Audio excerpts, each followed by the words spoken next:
he sido, no digo que soy feliz porque estoy cerca de la muerte, pero he sido feliz. Y estoy contento por eso. Doy gracias por eso. Doy gracias al mundo, vamos, a Dios, supongo.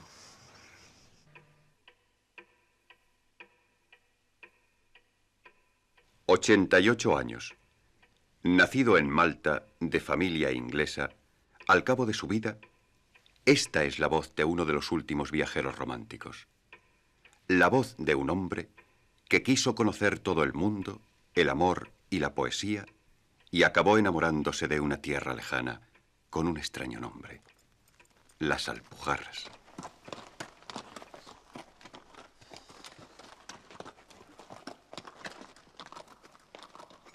Una paloma te traigo,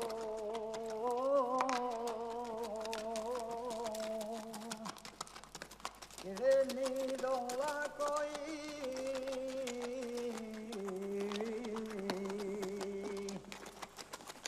Una paloma te traigo,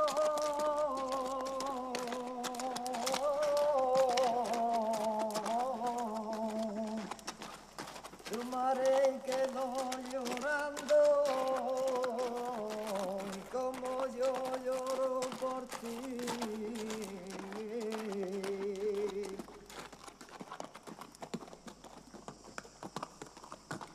La arena de los caminos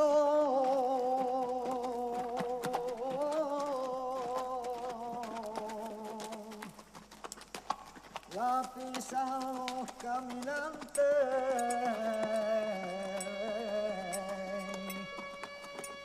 la arena de los caminos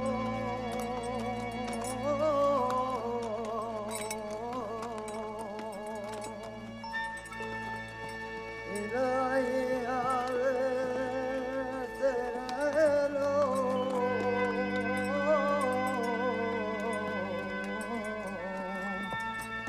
la pisa rico tunante por culpa de los dineros.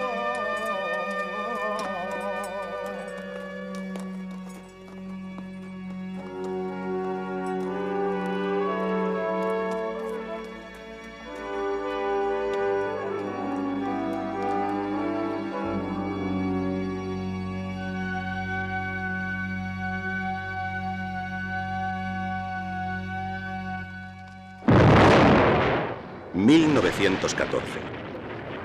A mis 20 años no tenía más remedio que seguir la tradición de todos los jóvenes ingleses de buena familia. Así que hice la guerra como oficial en el ejército británico.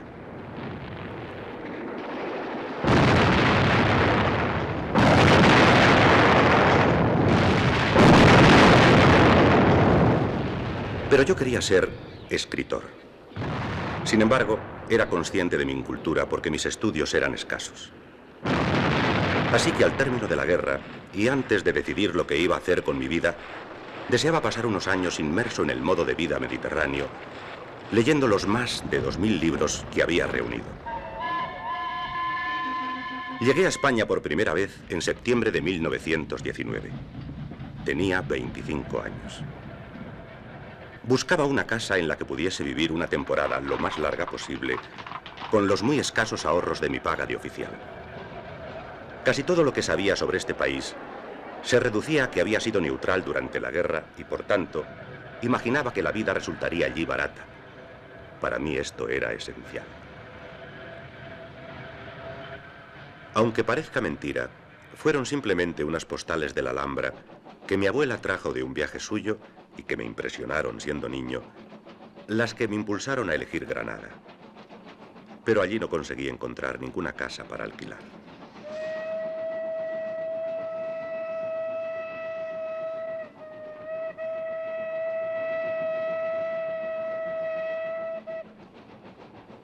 Quienes hayan estado en Granada sabrán de la existencia de una elevada cadena de montañas, Sierra Nevada, situada inmediatamente al sur y con nieves perpetuas. Al otro lado de las montañas, entre ellas y otra cadena más pequeña que corre paralela al mar, existe una franja de terreno, bien regado y tachonado de aldeas, que lleva el nombre de Las Alpujarras. Esta iba a ser mi tierra durante muchos años.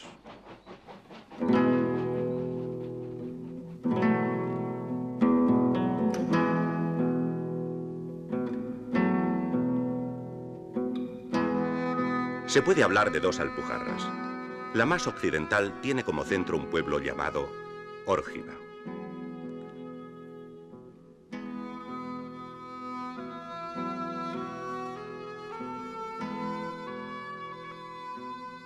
Las aldeas de esta Alpujarra están situadas en profundas depresiones, medio ocultas entre bosquecillos y siempre con una montaña enfrente.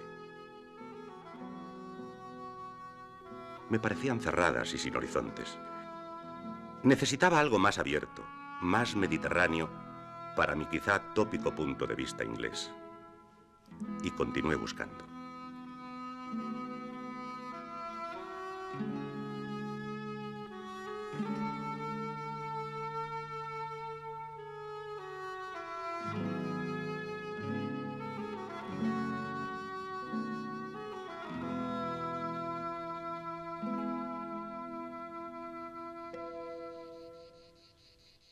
Pero la búsqueda de una aldea a mi gusto fue terrible. Caminaba sin descanso por aquella durísima geografía en la que siempre hay que trepar o descender por pendientes muy duras. Agotado y con una escasa alimentación de naranjas y queso, caí enfermo de un ataque de disentería. Pero me impuse la obligación de continuar mi camino durante al menos 2 semanas, aguijoneado por el miedo a estropear demasiado rápidamente mi precario equilibrio económico si me detenía a descansar y recibir tratamiento médico. De esta suerte recorrí las 30 aldeas más o menos de la Alpujarra occidental, altas e inaccesibles, sin encontrar una casa adecuada que alquilar. Descorazonado y con mi dolencia en un estado cada vez peor, me encontré una tarde en una aldea de la cadena costera. Aquí, en una posada llena de chinches, en la que el único alimento consistía en un arroz aceitoso, cocinado con el bacalao más nauseabundo, mi enfermedad llegó a su punto crítico.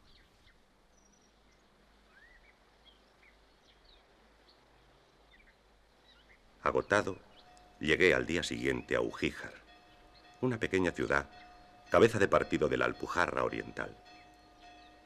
Me pareció un lugar encantador.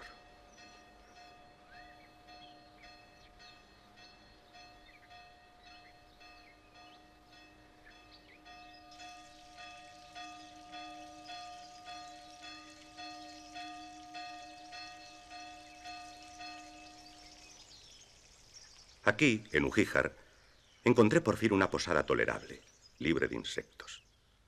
Dormí 15 horas. Al día siguiente, hacia el norte, pude ver a lo largo del flanco de Sierra Nevada una hilera de aldeas rodeadas de bosques de olivos y de árboles frutales. Evidentemente, desde aquellas laderas se dominaba el paisaje hacia el sur. Esta otra Alpujarra es más abierta. Me gustó este paisaje de amplios horizontes. Tras un día o 2 de descanso, me puse a explorar estas aldeas. Y en una de ellas encontré al fin una casa en alquiler. El propietario no podía entregármela hasta el año nuevo. Así que decidí pasar los 2 meses que faltaban en Málaga, donde mediante el descanso y una dieta estricta esperaba librarme de mi disentería.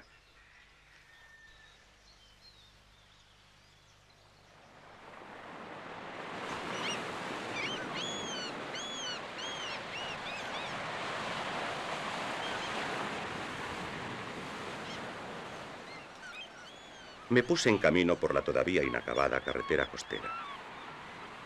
Compraba sobre la marcha queso, pan y naranjas y dormía en las playas. Tardé 5 días en hacer los poco más de 200 kilómetros. Me era imposible caminar más de 40 kilómetros diarios.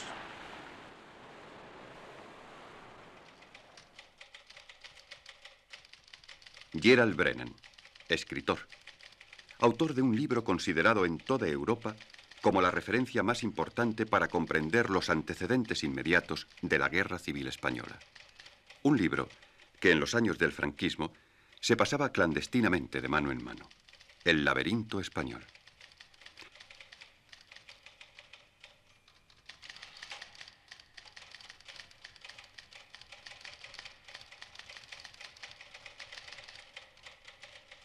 Escribe 4 libros más sobre temas españoles.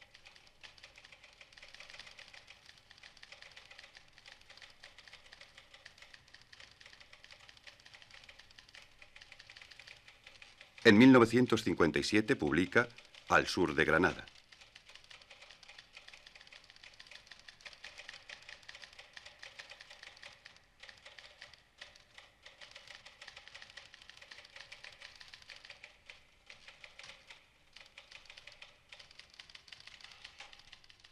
Brennan se está buscando a sí mismo. El racionalista y el romántico conviven en él, y quizá lo hagan toda su vida. Así, en un mismo libro se cruzan y mezclan las observaciones exactas del historiador, del antropólogo con mirada científicamente moderna, y el temperamento romántico, las reflexiones nostálgicas sobre una cultura campesina que está a punto de desaparecer. Un libro admirable cuyo protagonista es el paisaje y las gentes de un pequeño pueblo alpujarreño, Yegen.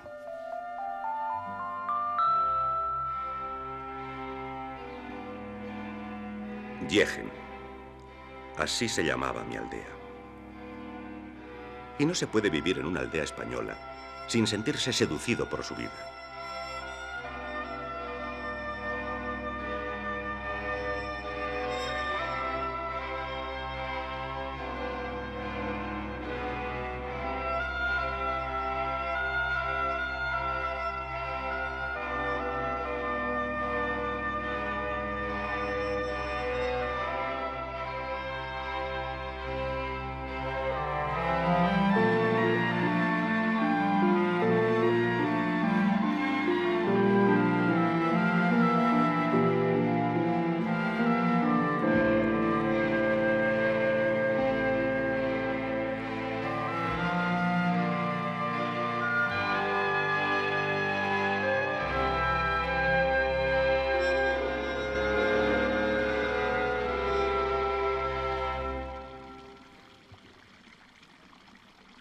Nunca olvidaré mi primer día en Yegen.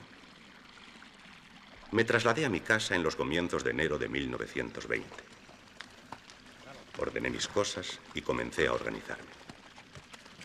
El agua era mi primera necesidad.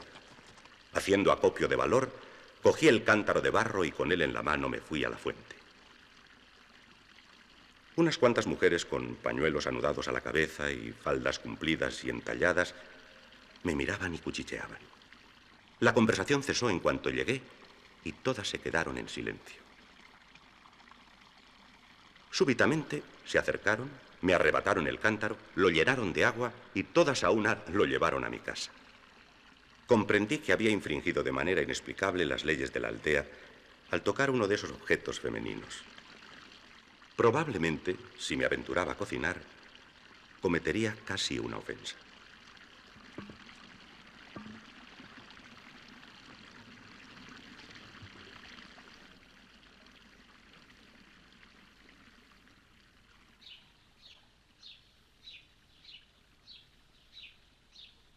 La casa que me alquilaron por 120 pesetas al año me gustó mucho. Era de forma irregular e incoherente, con su gran patio, 9 habitaciones en la primera planta y 2 espaciosos áticos habitables. Hoy apenas conserva nada del aspecto que tenía cuando yo la habité.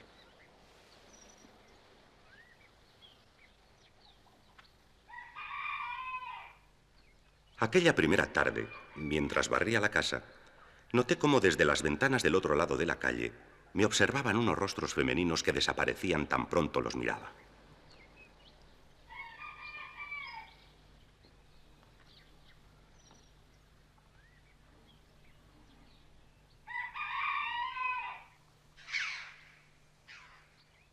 Subí al terrado.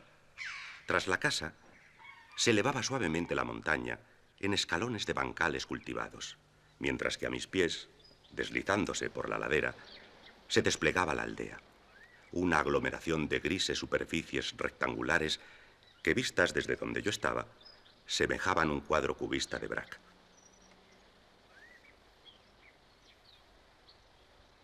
Estaba contemplando este panorama cuando de la trampilla de mi azotea surgió una mujer. Su edad resultaba imposible de adivinar. Con la mirada baja, se acercó a mí y me explicó que su nombre era María, que era sirvienta del propietario de la casa y que estaba dispuesta a trabajar para mí. Tras una leve insistencia, puso un precio y quedamos de acuerdo. 1 peseta diaria más la comida.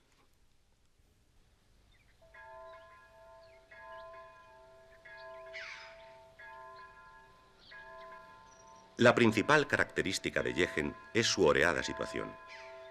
A 1200 metros de altura, sobresale un poco de la montaña entre olivos, naranjos y castaños, teniendo un panorama inmenso a su frente.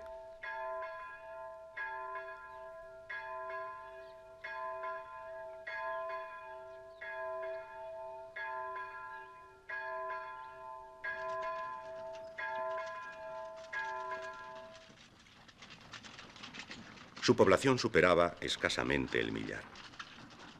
Para alojarse, contaba con unas 200 casas de 2 pisos, construidas de tierra y piedra sin labrar y a veces con una tosca capa de argamasa.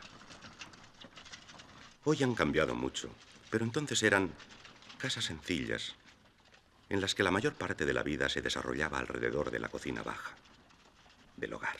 Calabaza, calabaza, yo le, calabaza, calabaza, dueño mío te daré. La flor de la calabaza y es una flor amarilla, la que le dan a los mozos sentaditos en la silla. Calabaza, calabaza, yo le... Los tejados alpujarreños, todavía hoy, están hechos con pesadas losas de piedra dispuestas horizontalmente y cubiertas con una gruesa capa de launa apisonada.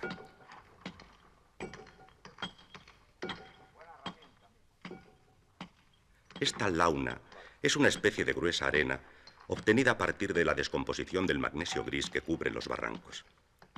Su peso mantiene firmes los muros frente a los tornados que sufrimos durante los meses fríos del año.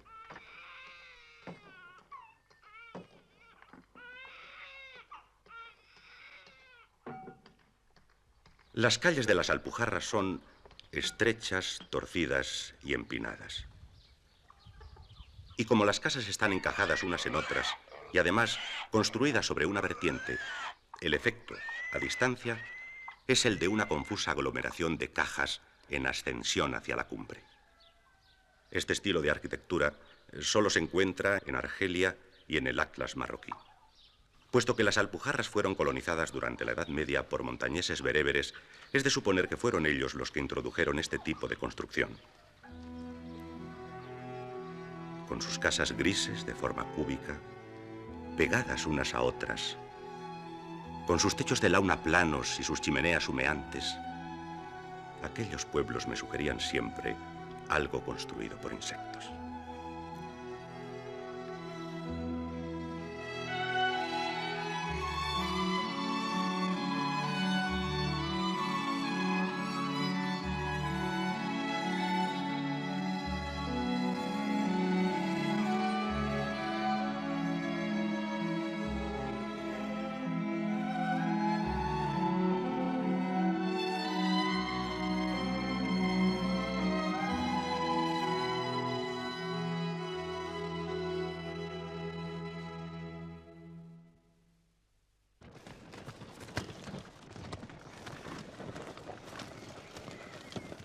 Al olivarillo voy esta tarde y a ver cómo menea la hoja al aire. ¡Tomula! En los olivarillos, niña, te espero con un jarro de vino. Naturalmente, se me preguntará por qué elegí como hogar un sitio tan remoto. Yo trataba de huir de la vida característica entre la clase media inglesa. Hoy, hacer tal cosa me parecería una extravagancia, pero puedo asegurar a cualquiera que se haya hecho hombre después de 1920 que no puede hacerse idea de lo sofocante que era aquella vida. La Inglaterra que yo conocí estaba petrificada por sentimientos de clase y convencionalismos rígidos. Por eso, en cuanto me licencié, partí a descubrir ambientes nuevos y más respirables.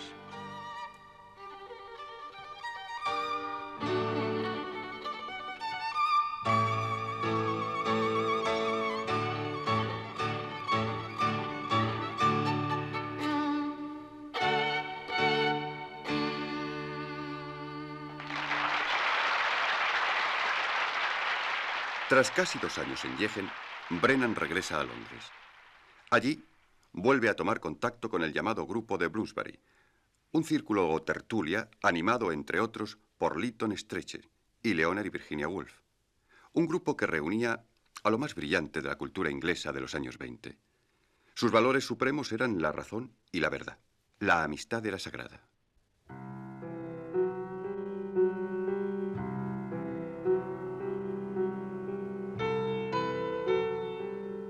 En ese grupo, Brennan conoce a la pintora Dora Carrington y vive con ella una apasionada historia de amor y de culpa.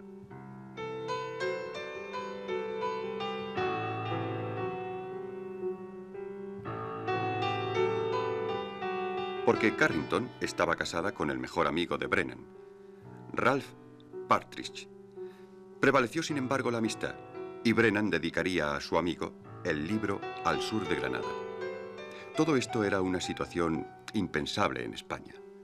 El mundo de Bloomsbury estaba en las antípodas del carácter español. Quizá por eso Brennan huye hacia ese pueblecito de las Alpujarras con sus sencillas gentes.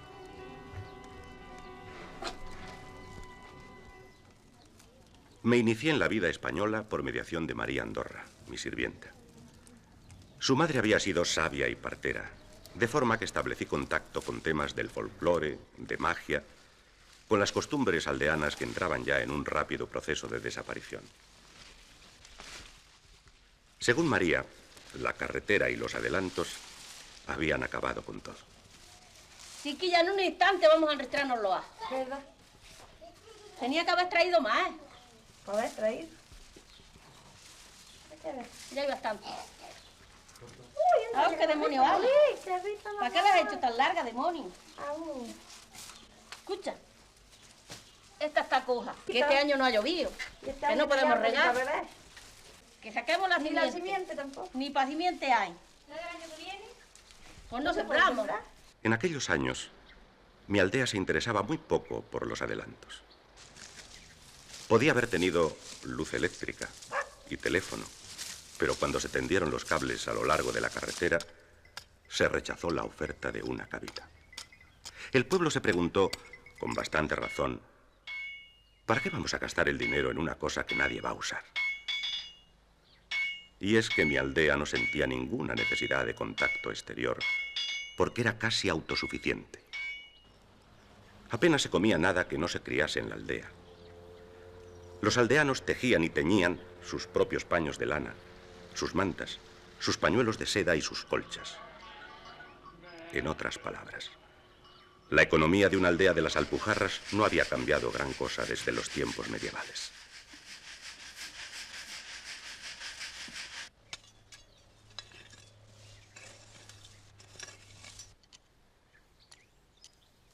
Esto es no sembrando nada, es como si estuviera sembrando, ¿no?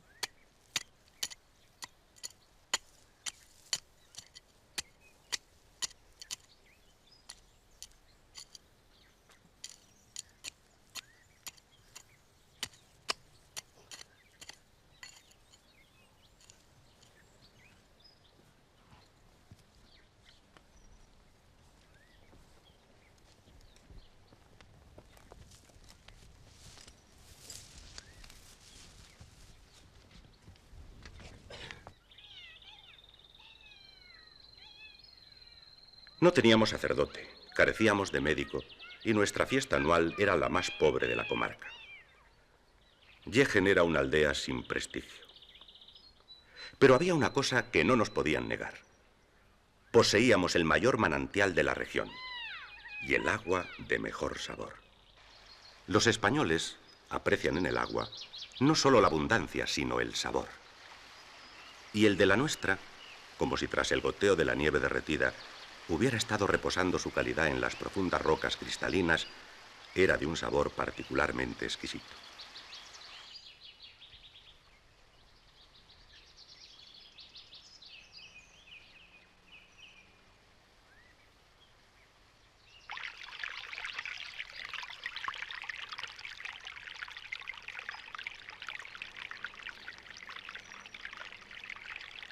El agua de nuestro nacimiento movía 2 molinos, mientras que otro brazo de agua alimentaba la fuente y proveía mi casa.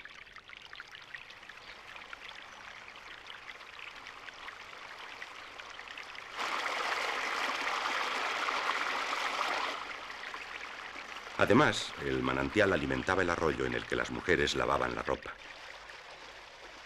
Gozaban sobre todo con el comadreo que convertía el lavadero en una forma especial de club. Cualquier hombre que se aventurara a pasar por allí se convertía en el blanco de sus pullas. Les gustaba que las camisas de sus hijos y maridos estuviesen inmaculadamente limpias y blancas, aunque las destrozasen al lavarlas. Porque la noción de limpieza entre los aldeanos españoles consistía en aquel tiempo en cambiar la ropa interior frecuentemente. Como mucho, se bañaban un par de veces al año. El agua estaba fría y se pensaba que el baño podía resultar perjudicial. El hecho de que a mí me gustara bañarme en las balsas se consideraba un fenómeno extraordinario. Sin embargo, en el sendero de mulas que llevaba a Yator, había un manantial que alimentaba un diminuto estanque de agua tibia, conocido como el baño de las mujeres. La tradición decía que se había utilizado para ese propósito durante la época mora. De vez en cuando, una pandilla de chicas iba a él, con la sensación de ser enormemente audaces, y entre múltiples chillidos y risitas ahogadas, quedándose en ropa interior, se sentaban una a una en el pequeño pilón de agua.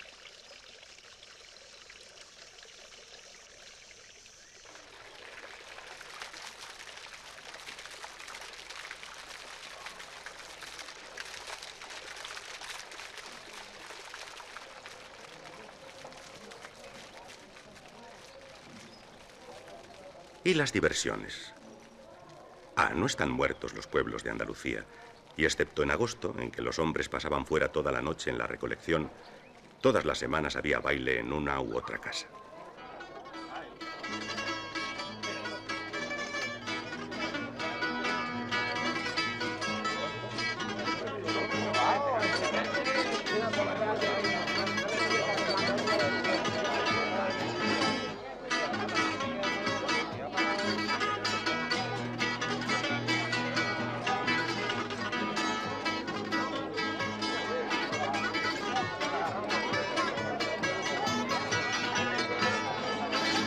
Los bailes que daba yo eran muy populares porque mi casa era grande. Todo lo que tenía que hacer era comprar una botella de anís y un paquete de tabaco y quedar de acuerdo con un tañedor de laúd y una pareja de guitarristas para que vinieran. Invitaba a unas cuantas familias y luego, cuando aquellos reiterados e insinuantes acordes flotaban en el aire, comenzaban a llegar las muchachas acompañadas de sus madres o de sus hermanas casadas. Nadie se consideraba excluido. La puerta principal había de quedar abierta de par en par, de manera que en poco tiempo podían traspasar el umbral hasta un centenar de personas.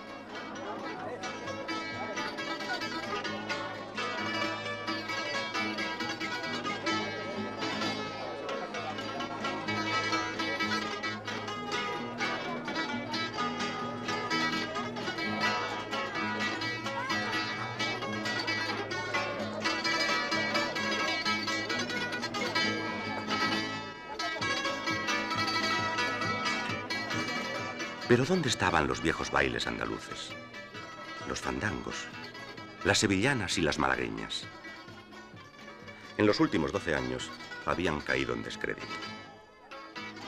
Cualquier mujer que hubiera llegado a los 35 años podía bailarlos, pero nadie lo hacía delante de otros. La segunda década del siglo XX marca una absoluta destrucción de las artes y costumbres campesinas en la Europa meridional. Irrumpe la uniformidad. Las carreteras construidas para los vehículos de motor, ponen fin a la vida autóctona de las aldeas y a los vestigios de una cultura que se remonta a los tiempos clásicos.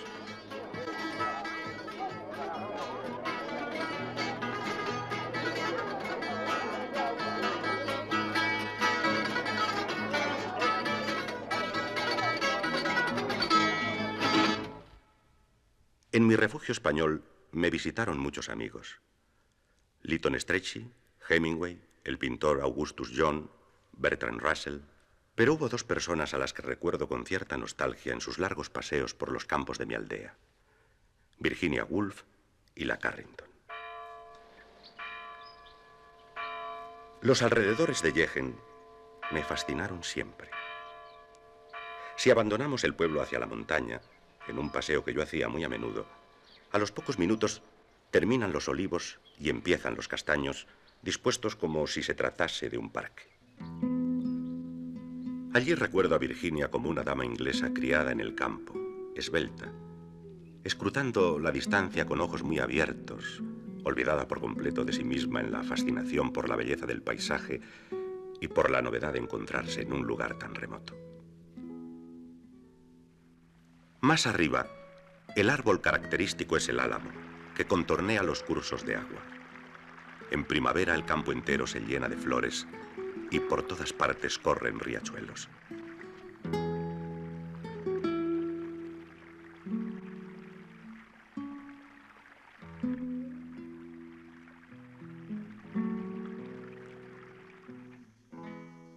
En lugar de escalar la montaña, uno puede abandonar la aldea lanzándose ladera abajo.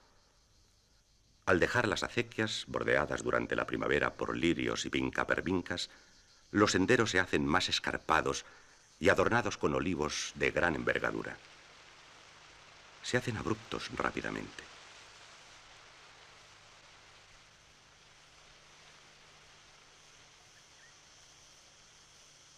Enseguida se penetra en una región donde los violentos peñascos rojos se precipitan sobre las hondonadas. Aquí se erige Piedra Fuerte, una roca inmensa, de cima plana, con una extensión de unos 500 metros cuadrados, en uno de cuyos lados ha sido excavada una estrecha senda.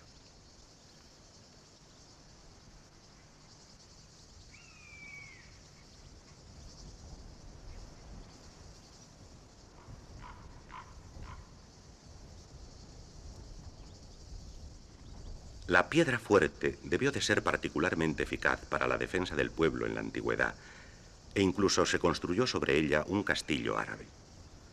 Aunque cuando yo vivía en Jechen, sus ya escasas piedras solamente estaban habitadas por una familia de gatos salvajes.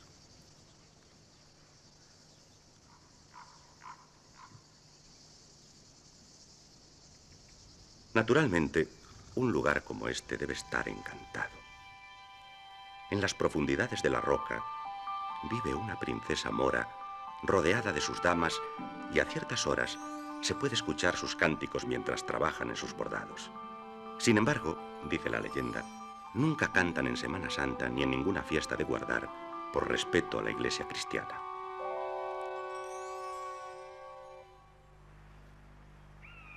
Aquellas hondonadas, aquellos farallones arenosos, eran lugares de una dramática belleza. Más abajo, las colinas sin fin, extrañamente abancaladas, cerraban la peculiar singularidad de este paisaje.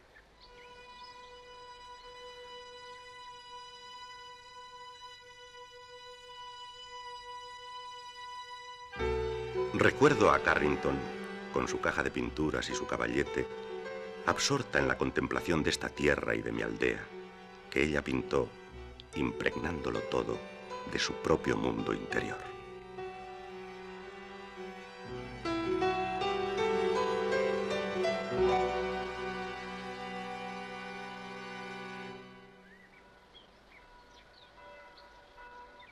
Al igual que muchas de las aldeas de Sierra Nevada, Jechen se compone de dos barrios.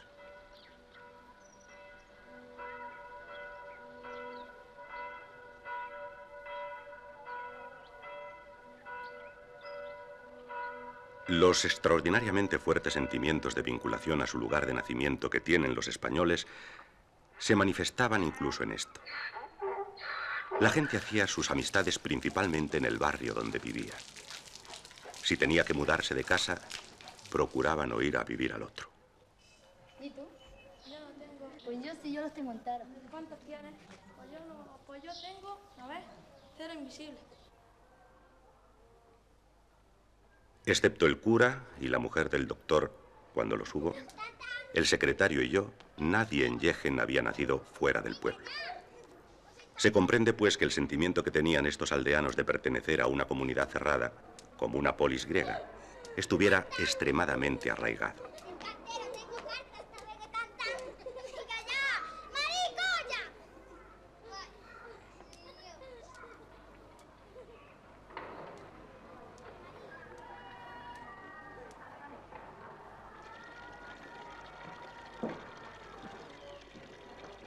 Con sus cargos municipales de libre elección, el pueblo se gobernaba a sí mismo. Por tanto, la política constituía uno de los temas favoritos de conversación. Pero no la política nacional. La única política que interesaba a la gente de las Alpujarras era la de sus propias aldeas. Nadie en Yegen prestaba el menor interés a los periódicos. Venga, mi mano, van a tiro. ¿Van a tiro? Sí.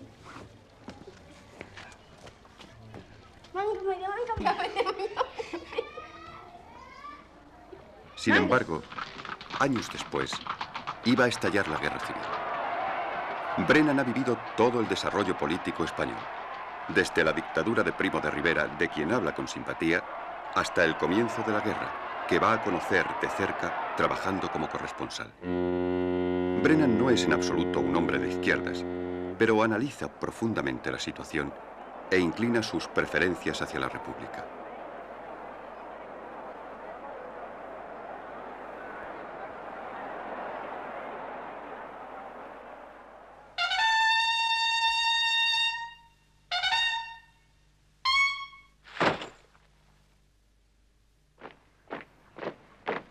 Al fin de la guerra, Brennan tiene 45 años.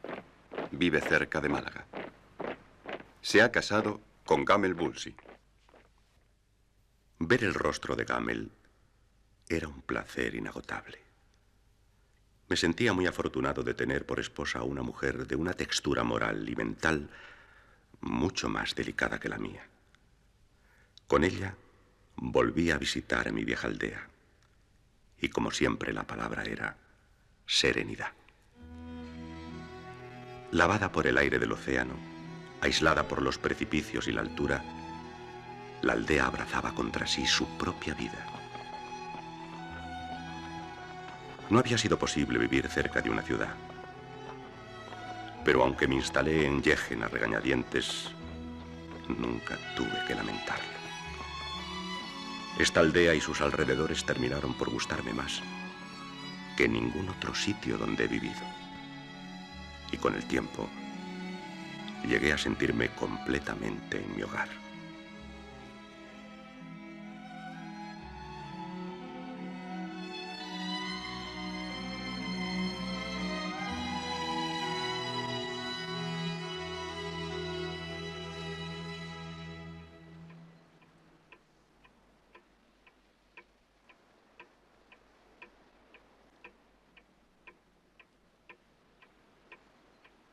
Pero ahora sí quiero morirme. Y con el mismo optimismo que antes. Yo creo que yo personalmente he vivido bastante. Porque veo que todo alrededor de mí está terminándose. Ya mi familia ha desaparecido, se ha muerto. Y es triste eso, perder tantas cosas. Perder siempre es triste. Yo no espero nada. No quiero molestar a nadie, es todo.